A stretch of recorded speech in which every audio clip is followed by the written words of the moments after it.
X-Men 3, The Last Stand. Directed by Bryan Singer. It's directed by Brett Ratner. Yes, the same guy who directed films like the Rush Hour trilogy, Tower Heist, and Hercules. Wow. Fuckle-doodle-doo. The plot revolves around a mutant cure that causes serious repercussions among mutants and humans, and on the resurrection of Jean Grey unleashes a dark force. X-Men The Last Stand, or X-Men 3 The Last Stand, or X3 The Last Stand, whatever you want to call it. Look, I'm going to say this now. I don't hate X-Men 3 The Last Stand. I don't hate the film. I don't love it either. But I just found this film to be very frustrating and very, very disappointed in the same way. Well, entertaining, yes, there are some entertaining scenes. It is a movie you can sit and watch. It is an hour and a half. It's not a long movie, so it's an hour and under the 2-hour mark, so it's not a long film. But the problem is the film felt rushed. It felt uneven with the plot and the story. Basically, you have two story arcs going on at once with the mutant cure and also the Dark Phoenix storyline. It felt like it was just crammed so much in to make it big and epic. It just failed what Brett Ratner did for the previous two films that Bryan Singer set up. Now, originally Bryan Singer was meant to direct this film, but then he has to leave due to Superman Returns. Came out the same year, just 2 months after that movie. Oh, God, yeah, that movie. Like I said, I don't hate this film, but I don't love it. It's just one of those movies that you can tell there's a good movie in there. But unfortunately, what holds it back is that some of these new characters, like Angel, will get to the moment. They don't really flesh them out or give them some arcs or give them something to work with. It just felt like they're just throwing so much stuff going there without giving them justified reasons to be there. It just felt like they're just throwing things in there, shit happens, that's it. However, I will say as a positive note, there are a couple of things I do like about this movie. I like the cast from everyone involved, because I can mention any names, but they're all given what they're given. But I do like Hank McCoy, played by Kelsey Grammer, who comes the Beast. He's probably the most enjoyable and the best casting choice for a comic book character. The moment I saw Beast, I remember going, oh yeah, Beast is so cool. I think many fans will want to see this character. I think many fans, including myself, I'd like to see Beast. He didn't get much character development, but he does work for the mutants, also the government as well, which I do quite like. And so it does add a few things to it, so I'll give it some praises. I'll give the movie that credit for. I do like the dialogue that Wolverine and Beast, when they first encounter one another, and then Beast says this line right here. This is Logan. He's Wolverine. I hear you're quite an animal. Look who's talking. Oh, that was just top notch. Hugh Jackman's great as Wolverine. What can I say? It's Hugh Jackman doing his Hugh Jackman stuff. Halle Berry is Storm. She's good. Not much to her character. She has her moments. She's total badass, which I do quite like. James Marsden, for the majority of the screen time he has this film, because he went on to play the character in Superman Returns as Lois's husband in the film. Yeah, he's good, but again, Cyclops underused and kind of wasted. I kind of feel like Cyclops could have been the main character and show his leadership in the X-Men, because he is the leader of the X-Men. Unfortunately, he gets killed off by Jean Grey after being resurrected. It just kind of felt redundant and it just felt underused. And I felt really bad for James Marsden. Thankfully, he's got a chance to play the character in Avengers Doomsday, which I'm looking forward to see his return. I can't wait to see that happening. Famke Janssen as Jean Grey, the Dark Phoenix herself. She was really good. Her performance was really great. Unfortunately, how she handled the Dark Phoenix storyline was kind of felt, I don't know. It's just very, I don't know. It's one of those moments that it just felt like the character felt underdeveloped, and the Dark Phoenix kind of a little bit butchered in a way. I wouldn't say it's butchered, but in a way it didn't handle the story very well. Tell this emotional story how Jean Grey started to lose control of her powers. I'll give it some credit though. I will say this: when Wolverine had to kill her because her powers are out of control, and when Jean says, "Save me, I love you," and just basically kills her, and then Jean Grey dies. That's basically it. And some characters get killed off, like Scott Summers, and even Charles Xavier gets killed off halfway point in the film.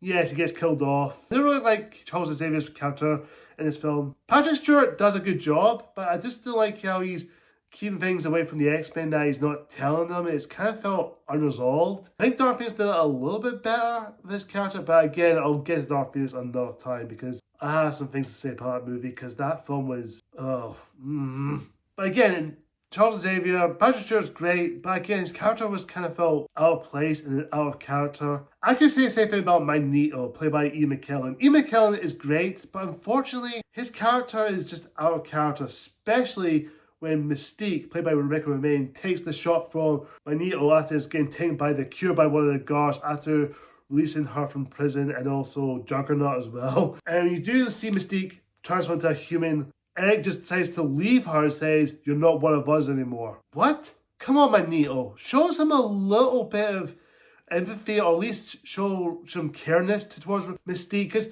she's been there with you from the very beginning. Why you decide to fuck off and just leave her there? That is dumb. That's our character. I think it's due to the writing is the problem with Simon Kinberg and even Zach Penn.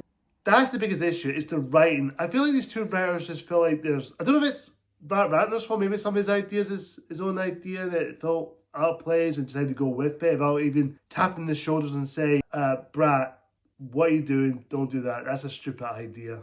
I think that's the biggest problem. It has too much stuff going for it. The film felt rushed. It just felt like it wanted to get this film out of the way. I think that's the problem with Brett Ratner. He doesn't understand what came before with the first two X-Men films that Bryan Singer set up. It just felt like it was just rushing it along, like it's just acting like, oh, let's just get this out of the way, let's make it into a big giant action spectacle, let's make it big and bombastic. Another storyline we have in the film, it's kind of felt pointless, is Iceman having a relationship with Kitty Pryde over Rogue. I like Shawn Ashmore as an actor, as Iceman. He does a good job, and I do like Elaine Page. I know her name is Elliot Page because she's transgender now, but they're good. But again, the relationship here just doesn't work. It just felt betrayed what Bobby has a relationship with Rogue, and Rogue is getting a little bit jealous, and she wants to take the cure because she wants to be normal and be treated like a human being. I do like the scene between Rogue and Wolverine before Rogue left, and Wolverine says, I'm asking you as a friend, I'm not your dad, I'm not your father, type of story, which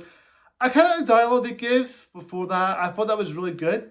I do like it. It is very well subtled and very well handled, but again, the whole point of that is just kind of pointless. I do feel like that love story should be removed. And also, we have a new character in the film, is Juggernaut, played by Vinnie Jones. Juggernaut is kind of pointless. He's just there. Not a really good side of that, because I don't like how that character's portrayed. He comes across a little bit of a dumbass, and he's kind of felt underutilized a little bit. But however, I do like the dialogue where Kitty Pryde was trying to get to the boy before Juggernaut does. And Juggernaut said this dialogue, helped me laughing my ass off. Don't you know who I am? I'm the Juggernaut, bitch!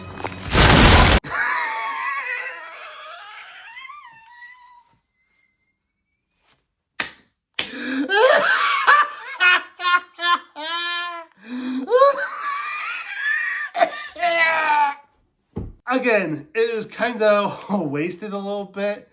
Oh boy. And also another character got wasted is Angel.